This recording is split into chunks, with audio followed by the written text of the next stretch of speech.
Yo, what's going on, Dragon Ballers? Welcome back to another video. We are back into Zenkai series spoilers, and today we're talking about the red Sin Shenron archetype deck.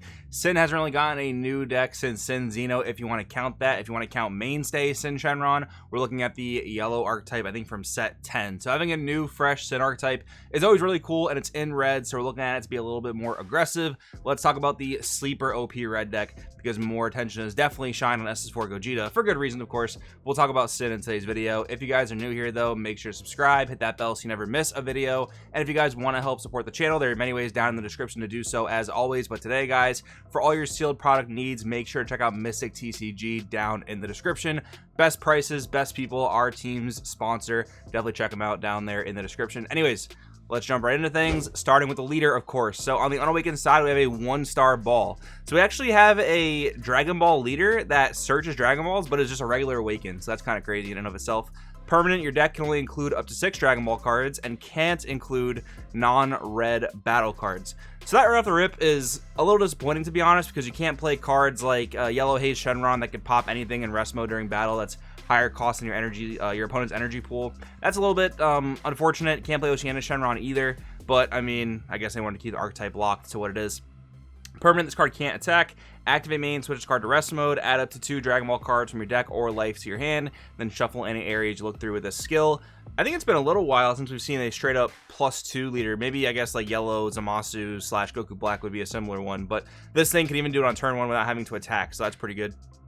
Awaken your release 4 or less, or you have 6 or more Z energy, you may switch this card up to 1 of your energy to active mode. So it's interesting that your leader goes back to active, and funnily enough, the awakened side of the actual Sin leader is very simple. When this card attacks, draw 1, activate main once per turn, choose 1 of your Shadow Dragon battle cards and up to 1 battle card or unison. The chosen cards get minus 15k power for the turn. Very simple, just choose one of yours, choose one of your opponents, they both get minus power. Kind of similar to the old red baby deck from, I think, one of the draft boxes. But what's really cool about this entire archetype is that you can actually choose unisons to lose power for many of your effects. And if you guys didn't know, once a unison goes to 0 power, it's going to lose a marker, and any stat buffs or skills gained are going to be reset back to the original card, which is a very powerful form of unison interaction. This set's actually introducing a lot of unison interaction between the Faded Rivals stuff in green and this leader in particular. It's pretty cool. Then we have the Z leader, Omega Shenron, Merciless Negativity. We have a 20k double strike base leader. Z awaken your life 3 or less, and your opponent has 3 or more energy. So, my opinion, I mean, we'll read the rest of this in a second. I think you want to be on your Z leader as soon as physically possible. But the fact that you're able to actually awaken at 8 life is kind of like a downside in that one respect, where if your opponent's not playing a very aggressive strategy, it can be pretty rough to get left at high life totals not to be able to Z awaken. Of course, you can fix that with things like self awakening in the main, or possibly even the Z deck, depending on what cards are available, but something I wanted to keep in mind. Auto, when this card attacks, draw 1. So again, being a 20k leader that has base double strike and just draws on swing, why would you not want to be on this thing like as soon as possible, right? Active main once per turn, choose 1 of your Shadow Dragon battle cards and up to 1 battle card or unison. The chosen cards get minus 20k for the turn. Additionally, you may remove 6 Dragon Ball cards in your drop from the game. If you do, play up to 1 red Shadow Dragon from your hand. So that part is more or less like an ultimate ability. You don't always have to do that, but the first part of just giving 2 things minus 20 is, of course, very good. Now you're taking markers off 20k unisons and swinging at 20k unisons for double strike, which is insane just based on the leader alone.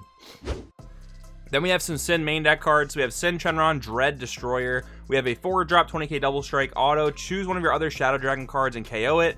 When this card attacks, choose 1 battle or unison card, and it gets minus 20k power for the turn, so more unison removal and obviously battle card removal if you need it. Activate main limit 1 if your leader is a red Shadow Dragon card and your leader is a Z leader, or you have 6 or more Z energy. Draw 1 card and play this card from your hand. So we get into some tricky wording here because, like, what's all conjoined, right? If your leader is a red Shadow Dragon card, stop.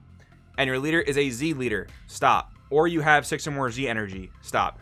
I'm assuming the way it's meant to be is your leader has to be a red Shadow Dragon, period, and you either have to have your Z leader up or 6 or more Z energy. I'm sure that's how they meant it, but the way they word things sometimes is a little problematic, but that's probably how it has to be. Your leader has to be a red Shadow Dragon, and you have to either be a Z leader or have 6 or more Z energy while still being a red Shadow Dragon. Sorry, just wanted to point that out before people start talking about whether or not this card is playable in other red decks. But anyways, you draw 1, then you play this card from your hand. So 1 drop, 20k double striker, as long as your deck does what it does. Really good, obviously. Omega Shenron, Unfeeling Retribution, 8-drop, 30k deflect, triple strike, permanent. When this card's power would be reduced, it gets plus 5k power until the start of the next turn instead. If this happens, negate this skill until the start of the next turn. Activating limit 1, pay 2 red. If your leader is a red Shadow Dragon card or red Z leader and you have 3 or more energy, play this card from your hand. So now red gets its own Turles type of card where it's a super overstated card. You play it for 2. This one just happens to be an 8-drop 30k, which is honestly just insane. But yeah, we're getting that for any Z leader in the game that's red now, which is pretty crazy. Activate battle once per turn. Choose one battle card or unison and gets minus 3k power for the turn for each of your Z energy. Additionally, if your leader is a Z leader, choose one battle card or unison and it gets minus 30k power for the turn. So again, that board control, that unison control is very, very good. Cracked Dragon Ball. This card is literally cracked. Dragon Ball permanent. If this card's in your Z energy, it only leaves your Z energy when used for Shadow Dragon Z energy cost. So it's pretty much locked to this archetype. Activate man. If your leader is a red Shadow Dragon card, draw 1 and add this card to your Z energy from your drop. So I definitely find it pretty interesting that right off the rip, we're getting just the most free Z energy you've ever seen. Like, no need for combo step. Just activate this thing, draw a card to replace itself, and it goes right in your Z energy. That is really, really absurd. This card's crazy, crazy. And searching 2 per turn, obviously, is very good. Then we have some 1-cost cards for the deck. I know they're 2-cost printed, but they're basically 1 cost. They all have a permanent that says, if your leader's a red Shadow Dragon card, reach energy cost this card in your hand by 1. The Supernaturon Shenron has an auto that says, if your leader is a Shadow Dragon card, when this card's played, look at top 5 cards of your deck, add up to 1 red Shadow Dragon card with energy cost of 4 or less, or 1 red unison with a specified cost of 2 among them to your hand, then shuffle your deck. So there's a minor thing here that I find very interesting. A lot of times when we get, 2 decks in a color, 2 archetypes in a color, they usually have unisons with different costs and they have their own archetype searchers. But this time around, at least in red, Gogeta and Sin Shenron both rely on 2-cost unisons. We'll read the unison being printed for Sin later on, but this can also search the Gogeta unison that we already talked about for the SS4 Gogeta deck.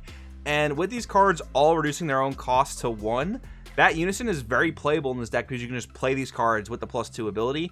And it's very good to play all these cards, especially if you can do it for free, because of the activate mains and battles that we'll see in a little bit. But anyways, moving on to Oceanus, we have auto. If your leader is a Shadow Dragon card and this card's played, draw 1 and place up to 1 cracked Dragon Ball from your deck in your Z energy, then shuffle your deck. Haze has pretty much the same auto. Then Oceanus has an activate main, limit 1. If your leader is a red Shadow Dragon card, your opponent has 3 or more energy, and you place this card from your hand or battle area in your drop. Choose 1 red Shadow Dragon in your battle area and it gains barrier until the end of your opponent's next turn. So that big 8-drop Omega Shenron we just read, you can give that thing barrier, which is again absurd, and you don't even care that the Gogeta unison plays this thing in rest mode because you're just going to sacrifice it to give your guy barrier anyway, which is real good. Hey Shenron, Gathering Evil, he has an activate battle, so it's a little different than Oceanus because his is during battle. Limit 1, if your leader is a red Shadow Dragon card, you place this card from your hand or battle area in your drop. Choose up to 1 red Shadow Dragon card in your battle area and it gains critical for the turn. So that huge 8-drop with triple strike that we just gave barrier now also gains crit and activate battle speed. That is absolutely insane. Like, it's so cool that you don't have to commit this card to that effect until you know the card is going into battle and like the combo step's happening, right? If they negate the attack, no harm, no foul. You just don't have to use Hey Shenron's ability, but if it does go through, you turn that into a huge critical swing, which is really, really crazy in my opinion. Then we have some more Beatsticks for the deck. So we have Nova Shenron, Tenacious Evil. We have a 2-drop 15k, active main for a red if your leader is a Z leader or 6 or more Z energy. Play this card from your hand, then auto limit 1 if your opponent has 2 or more energy. When this card's placed in a drop from a battle area by one of your skills, play this card from your drop, then draw 1. So a little bit of a weird card going first because like you can technically play this turn 2, but your opponent's not gonna have the 2 energy requirement for the auto. But still, like a 1-drop 15k that has the ability to reborn itself is very good. Ice Shenron, Reanimating Evil, 2-drop 15k, same thing, play it for 1 if your leader's a Z leader or you have 6 or more Z energy, and then auto limit 1 if your opponent has 2 or more energy. When this card is placed in your drop from a battle area by one of your skills, play this card from your drop and this card gains critical for the turn. Man, imagine if Green Belmont was still a card. That would be insane. But yeah, these cards are both very good. It's helping the deck be very, very aggressive at 1 cost that essentially have dual attack if you can remove them from the board via your own skills. Then we have a Z card that's not necessarily for this deck, but it is so insane in this deck, and that's Rush Attack SSB Vegeta. 2-drop, 2 Z energy cost, 15k deflect, Auto, when this card attacks, use up to 1 mono red card with 5,000 combo from your drop in a combo with its skills negated for the turn. Additionally, choose up to one of your opponent's battle cards or unison cards, and it gets minus 15k for the turn. Activate main once per turn. If you have 4 or more Z energy, switch this card to active mode, and it gets plus 10k, double strike, and barrier for the turn. This is one of the most insane turn 2 plays in this deck, and maybe one of the most insane turn 2 plays in general, because your deck just searches free Z energy. Like, by turn 2, you can very easily have all 6 of your cracked Dragon Balls in your Z energy, which is insane. I mean, this card is just super free to set up. Other red decks maybe got to work a little bit harder for it. This deck, it's just so free. Like, it's a crazy turn 2 play. Very aggressive, kills unisons, puts crazy pressure on leaders. Very powerful interaction in this deck, which in my opinion makes it very sleeper OP. Then we have some defensive cards to the deck as well as the unison. So firstly, minus energy Powerball, 1-drop counter attack, negate the attack. Additionally, if your leader is a Shadow Dragon card, choose all of your opponent's battle cards and they get minus 10k for the turn. So funnily enough, this is not limited to red Shadow Dragons. So if you were to play Yellow Sin and Splash Red, or even I guess play Black Sin and Splash Red, you could use this card, which is cool. And the unison also lends to the ability to play it in other colors, so that's something to note there. Raid Shenron, Impenetrable Evil, 4-drop 15k, unique critical blocker, counter attack limit 1, negate the attack and play this card. Notice it comes in active mode, so you can immediately block with it. And then permanent, if your leader is a red Sin Shenron Z leader, you can activate this card's counter skill from your hand without paying its energy cost. So this deck gets its own blocker negate. Like, most decks have to play the token negates. This one just has it as a battle card, which is insane. Again, it's going to be a little bit awkward if you're not able to get yourself down to low life quickly, but if you are able to do that, this is going to be an absolutely insane card. In my opinion, probably a 3 of, something you could side out in slower matchups for sure, but insane card.